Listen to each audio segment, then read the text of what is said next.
Les états modifiés de conscience, EMC, sont l'un des sujets les plus fascinants et mystérieux dans l'étude de l'esprit humain. Vous êtes-vous déjà demandé ce qui se passe lorsque nous sortons de notre conscience ordinaire, quand notre perception de la réalité est radicalement différente de ce que nous vivons au quotidien? Imaginez pouvoir explorer des dimensions qui échappent à notre logique, pénétrer des états où le temps et l'espace semblent se dissoudre. De tout temps, les humains ont cherché à repousser les limites de leur conscience, et ces explorations ont donné naissance à des pratiques ancestrales aussi anciennes que les premières civilisations. Si vous avez déjà entendu parler de chamanisme, d'ayahuasca, ou même de méditation profonde, vous êtes déjà familier avec l'idée d'un état modifié de conscience. Mais que se cache-t-il réellement derrière ces expériences? Pourquoi, depuis des milliers d'années, des cultures entières s'adonnent-elles à ces pratiques pour entrer dans des états que la science peine à expliquer? Les scientifiques, les psychologues et les neuroscientifiques tentent d'élucider ce mystère depuis des décennies. Les états modifiés de conscience, ou EMC, sont définis comme des expériences où l'état normal de la perception et de la pensée est modifié de manière substantielle. Ces altérations de la conscience peuvent être induites par des substances psychoactives, des techniques de respiration, des chants, des danses, ou encore des jeûnes. Mais l'essentiel ici est que ces états modifient profondément notre perception du monde, notre sens du temps, de l'espace et parfois de notre propre identité. Les humains n'ont pas attendu l'ère moderne pour expérimenter ces états. Dans les sociétés anciennes, l'utilisation de substances naturelles comme les champignons hallucinogènes, les plantes psychoactives ou même les rituels religieux étaient des moyens largement répandus pour atteindre ces expériences. Des pratiques de méditation millénaires, comme celles du bouddhisme ou de l'hindouisme, cherchaient également à altérer la conscience afin de mieux comprendre la nature de la réalité. Pourquoi ces pratiques existent-elles dans toutes les cultures? Et pourquoi l'humain, depuis les débuts de l'histoire, cherche-t-il à repousser les frontières de sa conscience? La réponse pourrait se trouver dans la quête incessante de compréhension de soi et de l'univers. Les EMC sont souvent perçus comme une porte d'accès à une réalité plus profonde, à des vérités cachées ou à des expériences de transcendance. Mais comment la science s'intéresse-t-elle à ce phénomène qui défie nos repères? Les neuroscientifiques, qui analysent la conscience à travers l'activité du cerveau, ont trouvé que certains EMC sont associés à des changements significatifs dans le fonctionnement cérébral. Par exemple, les scans cérébraux d'individus sous l'influence de substances psychoactives, comme le LSD ou la psilocybine, contenus dans certains champignons hallucinogènes, montrent une réduction de l'activité dans certaines zones du cerveau, en particulier dans le réseau par défaut. Ce réseau est responsable des pensées par défaut, que nous avons constamment. Jugement, souvenir personnel, sens de l'identité. Lorsque ce réseau est moins actif, nous ressentons une dissolution de notre ego et une connexion plus intense avec le monde qui nous entoure. Les frontières entre soi et l'extérieur s'estompent, et une sensation de totalité émerge, comme si nous faisions partie intégrante de l'univers. Mais ce n'est pas que la science moderne qui explore ces phénomènes. Depuis des milliers d'années, les chamans, les guérisseurs et les mystiques ont cultivé des techniques permettant d'entrer dans ces états modifiés de conscience. Prenez les chamans d'Amazonie, par exemple. Ils utilisent l'ayahuasca, un breuvage sacré préparé à partir de plantes spécifiques qui induit des visions, des sensations puissantes et un sentiment de connexion avec des forces spirituelles. Des centaines de cultures à travers le monde, des tribus en Afrique jusqu'aux indigènes d'Amérique du Nord, ont développé des pratiques similaires, qu'elles soient liées à des rituels de guérison, de divination ou de communion avec l'au-delà. La particularité de ces pratiques ancestrales réside dans leur approche holistique. Contrairement à la science moderne, qui tente de disséquer l'expérience en fonction de ses composants neurobiologiques, les traditions chamaniques considèrent que l'esprit et le corps sont profondément interconnectés avec la nature et l'univers. L'objectif n'est pas simplement de modifier la conscience pour explorer de nouvelles dimensions, mais aussi de créer une harmonie intérieure, d'entrer en relation avec des forces invisibles et, parfois, de guérir des traumatismes spirituels ou émotionnels. Certains disent de même que les états modifiés de conscience sont la clé pour déverrouiller des potentialités cachées de l'esprit humain. Prenez par exemple les expériences mystiques rapportées par les mystiques de toutes les grandes religions.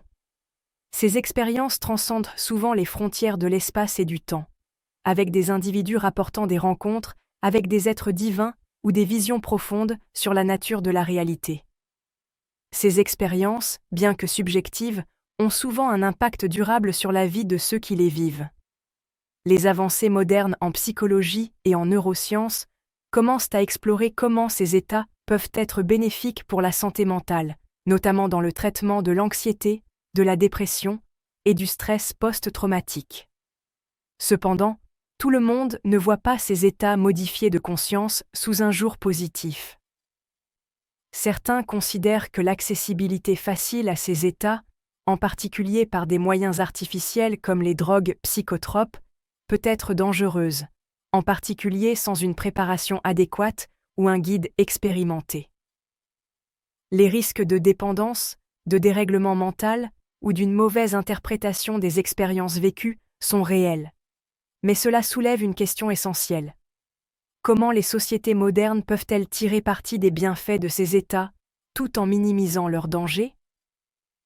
À ce stade, il est crucial de souligner que les EMC ne sont pas un phénomène isolé à certaines cultures ou à l'utilisation de substances. Certains états modifiés de conscience peuvent être atteints de manière totalement naturelle. Par exemple, la méditation, le yoga, et même des pratiques comme la respiration holotropique permettent de modifier l'état de conscience sans aucune substance. Ces pratiques sont utilisées pour atteindre un état de calme profond, d'introspection et de connexion spirituelle. Certaines personnes rapportent même des expériences de conscience élargie ou de perception altérée après des périodes prolongées de méditation. Il existe également des états modifiés de conscience induits par des événements intenses, des crises émotionnelles, des moments de danger extrême ou des expériences de traumatisme.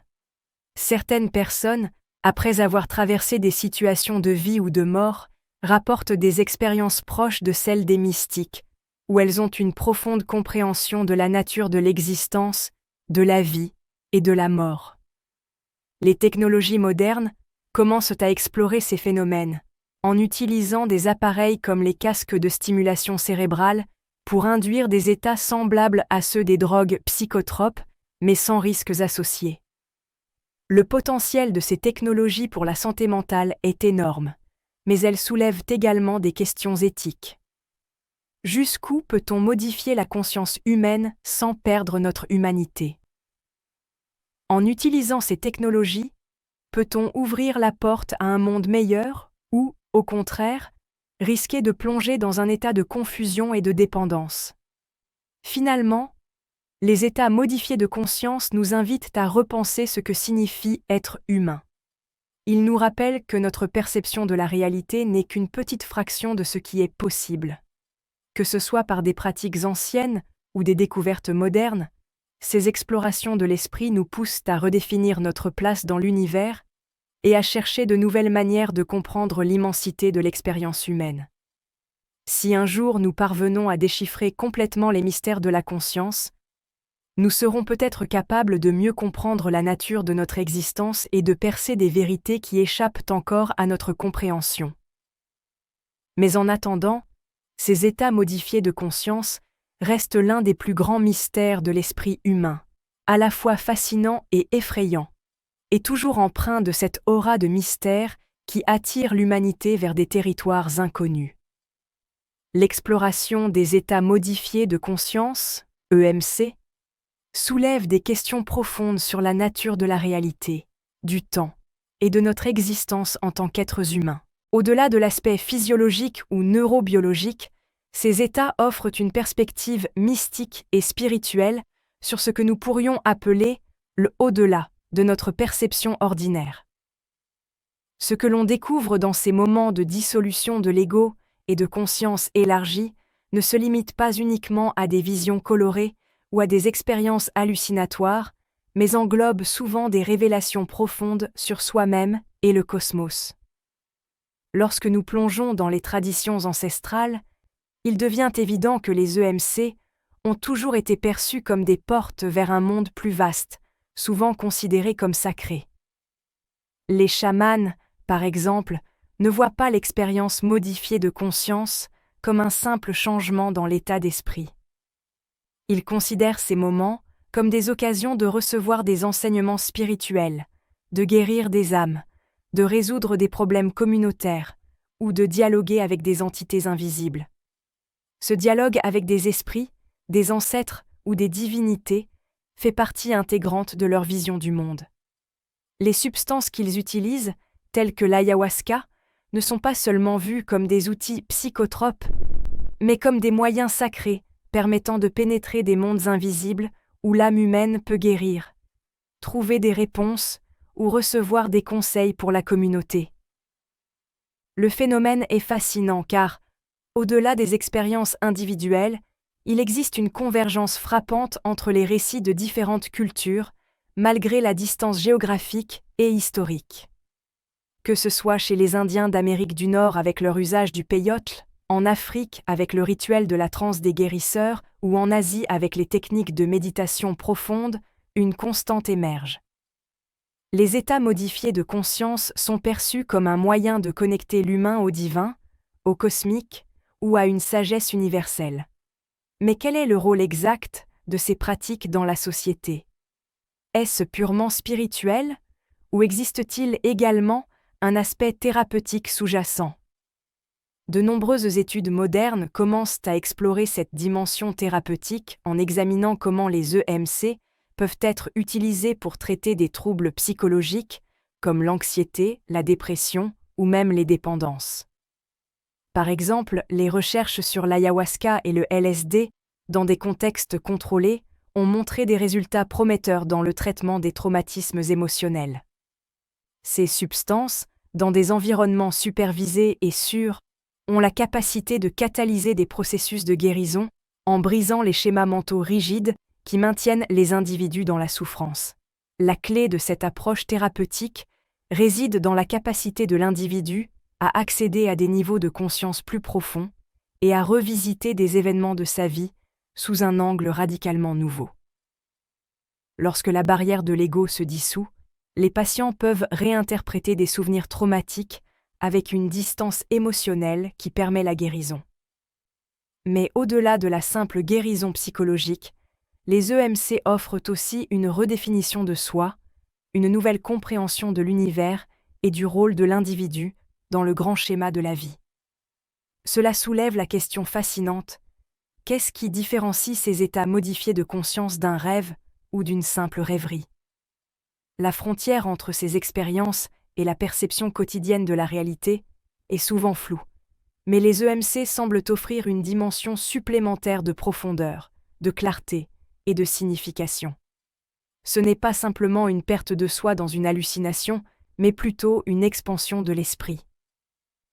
Parfois, les gens rapportent des expériences d'une telle clarté cosmique qu'ils estiment que leur conscience a été temporairement augmentée ou qu'ils ont eu un aperçu d'une réalité supérieure, au-delà des limitations de la conscience ordinaire.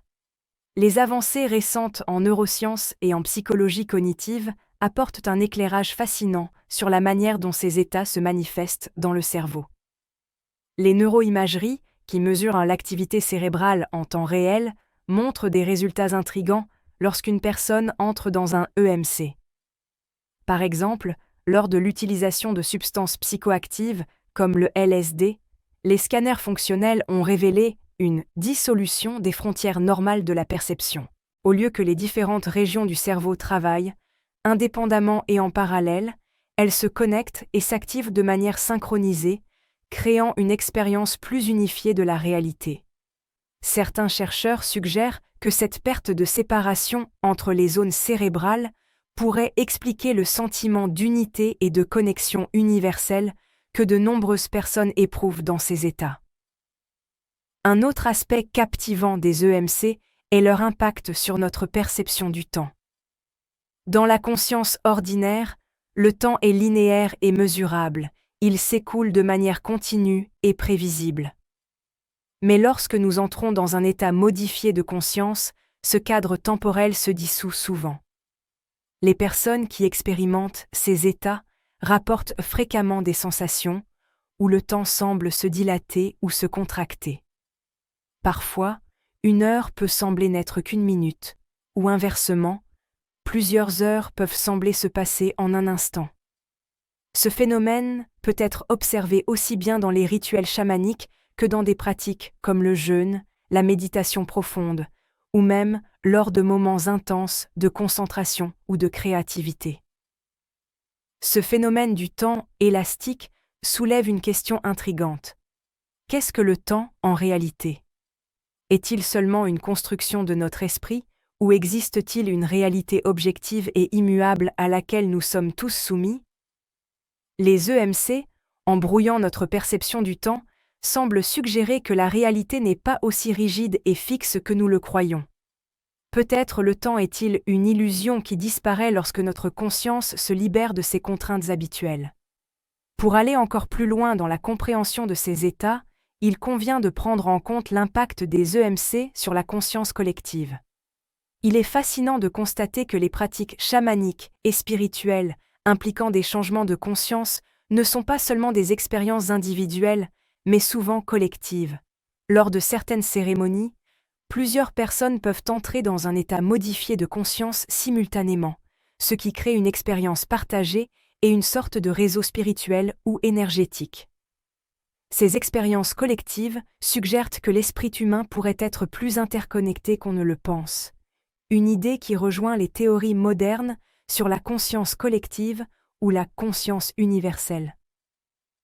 Les implications philosophiques des EMC sont également profondes. Si nous pouvons vraiment modifier notre conscience à ce point et accéder à une autre réalité, cela remet en question notre conception de ce qu'est la réalité elle-même. Est-ce que la réalité que nous percevons tous les jours est la seule réalité possible ? Ou existe-t-il d'autres dimensions que nous ne percevons tout simplement pas ?